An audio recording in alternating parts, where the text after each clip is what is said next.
La llegada de la mujer a las urnas hace ya 55 años fue todo un acontecimiento. Para dar este importante paso, un grupo de mujeres de la época tuvieron que organizarse y exigir este derecho. Logro que se viera reflejado el 1 de diciembre de 1957, cuando cerca de 2 millones de colombianas acudieron a votar.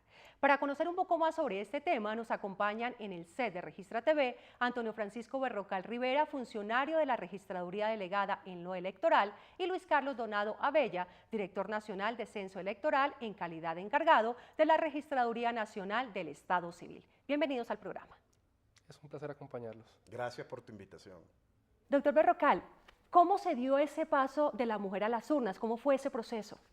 Katy, para darte respuesta sobre tu pregunta, tendríamos que remontarnos a la época de la muerte de Jorge Eliezer Gaitán, en la cual la violencia interpartidista se agudizó mucho en el país y por ende también la violencia sobre las mujeres en diferentes etapas, en diferentes sectores. Se comenzó a cuestionar el rol de la mujer en la sociedad, en todo su cumplimiento, en su educación, en todos los procesos que ellas pueden cumplir dentro de la sociedad. Y es así como llegamos también al acto legislativo, a la Asamblea Nacional Constituyente del 54, donde queda establecido el derecho a que la mujer pudiera ejercer el voto. También lo ayudó, todo este tema lo ayudó movimientos internacionales feministas que habían en todo el planeta, que ayudaron a que ellas comenzaran dentro de nuestro territorio a comenzar movimientos para lograr una reivindicación de sus derechos políticos para ir buscando esa equidad de género a nivel participativo. ¿En qué momento de nuestra vida política se da ese logro, doctor Berrocal?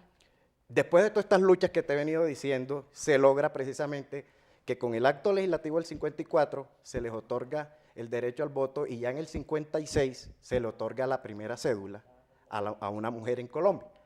Y es efectivamente en el plebiscito del 57, bajo el gobierno de Rojas Pinilla, donde la mujer puede ejercer el derecho al voto en ese proceso electoral plebiscitario.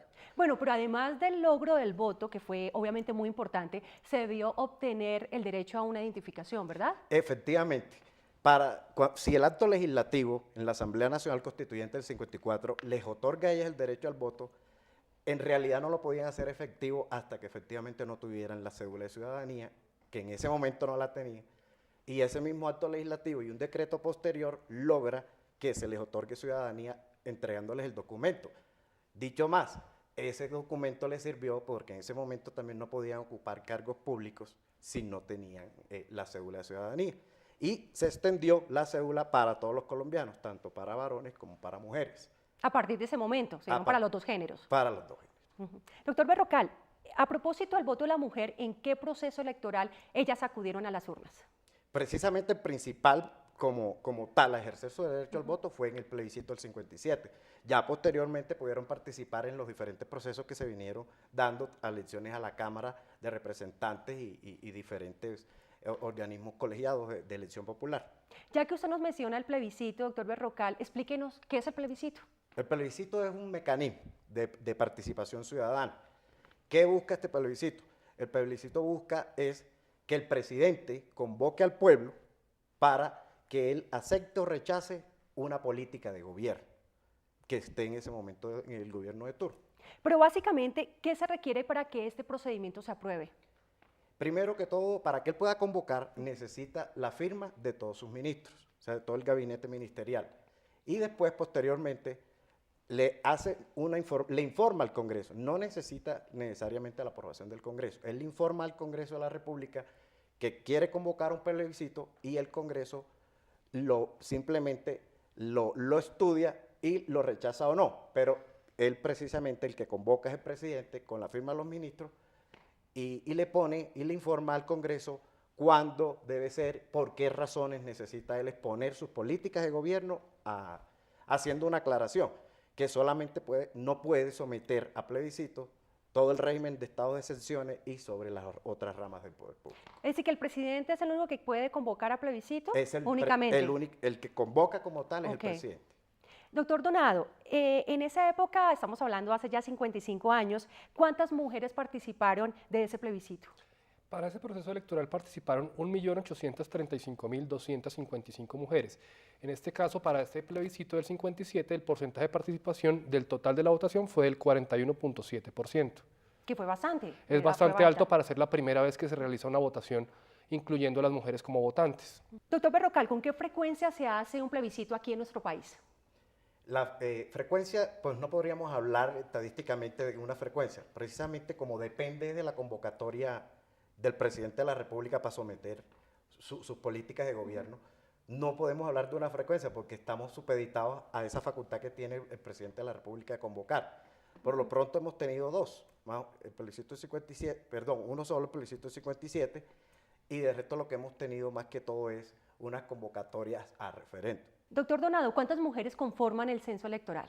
Actualmente el censo electoral está conformado por 16.489.846 mujeres. En porcentaje eso representa el 51.95% del potencial electoral de los colombianos. ¿En cuáles regiones del país son mayoría las mujeres, doctor Donado? Prácticamente en todos los departamentos del país las mujeres son mayoría en cuanto a porcentaje con respecto a los hombres, con curiosa excepción los antiguos territorios nacionales, departamentos como el Bichada, el Vaupés, Guainía, Caquetá, etcétera, etcétera, el porcentaje de hombres es mayor que las mujeres. Hablemos de las mujeres que se encuentran en el exterior. ¿Cuántas están habilitadas para que puedan votar? En el exterior tenemos 237.395 mujeres. El porcentaje es del 51.77, que es similar al porcentaje a nivel nacional. Tenemos en cuenta también que el próximo año tendremos inscripción de cédulas en el exterior, de pronto estos porcentajes podrían cambiar. Doctor Berrocal, a través de los años, ¿se ha visto un poco el aumento de la participación de las mujeres en las urnas? Sí, efectivamente sí. Pero cuando ellas adquieren el derecho al voto, hubo en principio mucha apatía, porque efectivamente no tenían ese nivel de participación tan alto, tanto en los niveles de elección popular ni en los cargos directivos de la rama de la administración pública, que había como apatía para la participación de las mujeres, al punto que hasta hubo movimientos de crear solamente un partido conformado por mujeres. Pero se disparó, por lo menos ahora en las elecciones de octubre del 2011, hubo un disparo tremendo de la participación de las mujeres a cargos de elección pública y también como electoras. Se ha venido, como ya lo decía el doctor Donado, el censo electoral y el potencial para votar es mayor las mujeres en Colombia que los hombres.